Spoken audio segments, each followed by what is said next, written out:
Remue ménage. Remue ménage.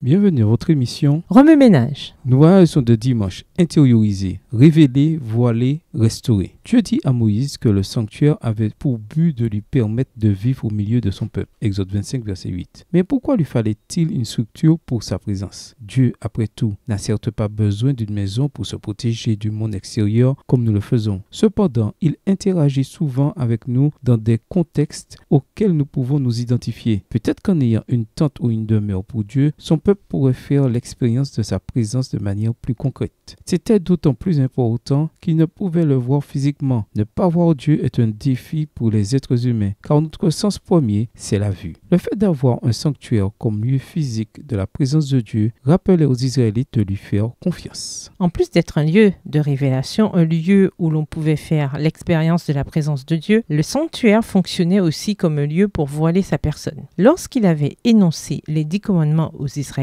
Dieu s'était manifesté de façon spectaculaire. Ceux-ci furent tellement terrifiés par la voix divine qu'ils demandèrent à Moïse d'être le porte-parole de Dieu. Le sanctuaire était un lieu où Dieu pouvait être proche tout en voilant sa puissance, afin que les êtres humains se sentent en sécurité. Les services du sanctuaire symbolisaient la promesse divine de pardon et de restauration. Par ces symboles, Dieu garantissait qu'il pardonnerait les péchés et réconcilierait les pécheurs pénitents avec lui-même. Le sanctuaire est un modèle qui montre aux hommes de toutes les générations comment Dieu efface le péché. Parce que le sanctuaire devait remplir 3 grands objectifs, à savoir la révélation divine, le voilage de la puissance divine et enfin la restauration de la relation de Dieu avec son peuple, il était impératif que les Israélites en construisent la structure selon les normes les plus élevées. Cette structure devait être très spéciale. Après que les Israélites eurent apporté toutes leurs offrandes, Dieu désigna le bâtisseur qui dirigerait le projet. Écoute, j'ai choisi Bessalel, fils d'Ouri et petit-fils de Our, de la tribu de Juda, et je l'ai rempli de mon esprit pour le rendre très habile et intelligent. Il connaît toutes sortes de techniques. Il sait élaborer des projets, travailler l'or, l'argent et le bronze, ciseler les pierres précieuses et les monter, sculpter le bois. En un mot, il sait tout faire. Exode 31, les versets 2 à 5. Ainsi, Dieu accorda à Bessalel et à de nombreux autres artisans la sagesse et l'habileté nécessaires pour mener à bien ce projet de construction. L'Esprit de Dieu les remplit de la capacité de travailler les métaux précieux, les bijoux, les vêtements raffinés. Il toucha le cœur des Israélites de sorte qu'ils lui fournirent tous les matériaux nécessaires à l'accomplissement de cette noble tâche. Ménage, revenez à votre texte écrit et étudiez le passage. Encerclez les mots ou expressions ou idées répétées. Soulignez les mots ou expressions qui sont importants et qui signifient quelque chose pour vous.